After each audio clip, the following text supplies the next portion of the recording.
Ahoy! It's me, PCPatientZero. I was just drawing a picture. Just a little quick sketch, really. Do you want to see? See, just a little fast sketch. Ain't nothing. So, now that I'm done with that, we can talk about Shakespeare. Specifically, Macbeth.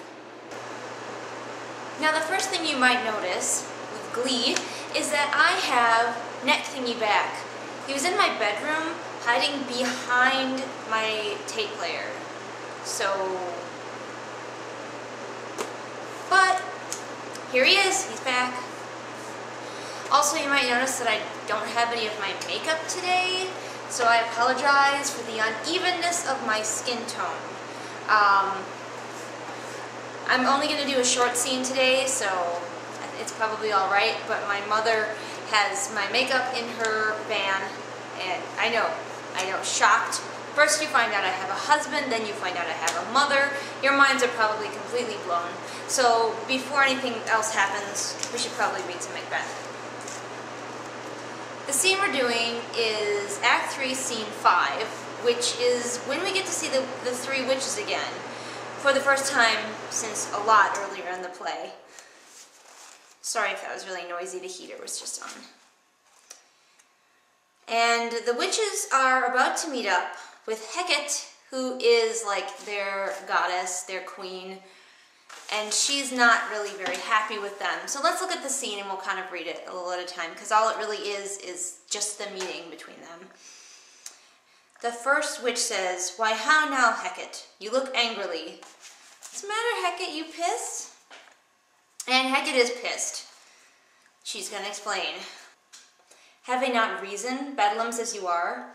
Saucy and overbold, how did you dare to trade and traffic with Macbeth, in riddles and affairs of death? And I, the mistress of your charms, the close contriver of all harms, was never called to bear my part or show the glory of our art?"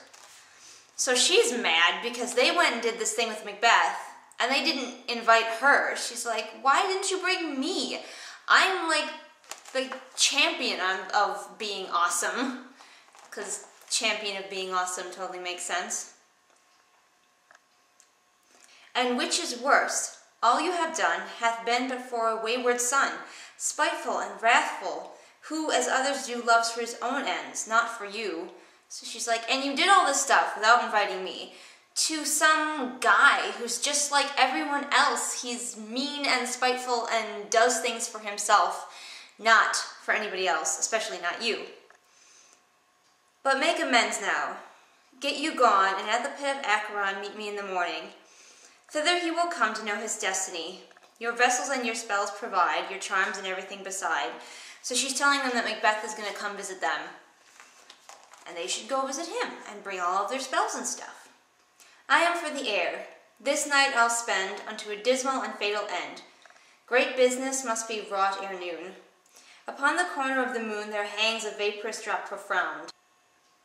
I'll catch it ere it come to ground, and that, distilled by magic sleights, shall raise such artificial sprites as by the strength of their illusion shall draw him on to his confusion. He shall spurn fate, scorn death, and bear his hopes above wisdom, grace, and fear." So she's gonna do a cool, awesome spell to freak Macbeth out, which is really easy to do. We know that it is really easy to do. And you all know security is mortal's chiefest enemy. And then there's music and a song. "Hark, I am called. My little spirit sits on a foggy cloud and stays for me." She's got a little spirit hanging out on a cloud over there who's actually being good, unlike the witches are. And she leaves, and the first witch says, "Come, let's make haste. She'll soon be back again," and they leave, because they're also in trouble. One thing we can talk about with this is the rhyming. And I know I was doing it because it's really hard not to do it, because Shakespeare just wants you to rhyme, da-da-da-da-da-da-da-da-da-da-da-da, and rhyming along, but really when you read Shakespeare, you have to watch out for that, because you really have to read to the punctuation. Or "Get you gone, and at the pit of Acheron meet me in the morning." See, there's no comma after Acheron, even though you might want to pause because it rhymes with gone. Or thither he will come to know his destiny. It should be thither he will come to know his destiny. Do you see the difference? Thither he will come to know his destiny. Or as it should be said, thither he will come to know his destiny, because there's no comma after he, there's no pause. So that is something that a lot of actors have trouble with, and you do have to watch out for, especially in some of Shakespeare's longer speeches. He likes to try to get you to rhyme when you don't have to.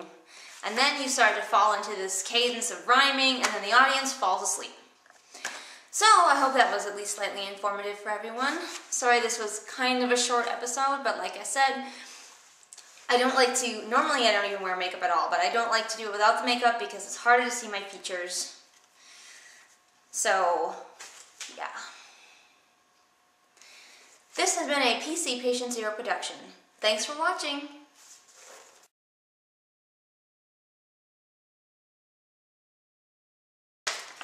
If you're still watching, yes, I did actually paint this picture. No, I didn't just draw it about 10 seconds ago. It actually took about 4 hours or so. As you can see, it's Mass Effect themed because I'm addicted to Mass Effect. I'm also going to leave you a link as a shameless plug for a friend of mine who is doing a Mass Effect Let's Play, playing through all 3 games, and she's letting you help make some of the big choices in the game. So, in a shameless attempt to garner her more support, I'm going to link you her way, in case you're interested in Mass Effect, or you don't even know what it is and want to know what it's about. Check it out. If not, feel free to completely ignore this and go about your daily business feeling smarter and knowing more about Macbeth.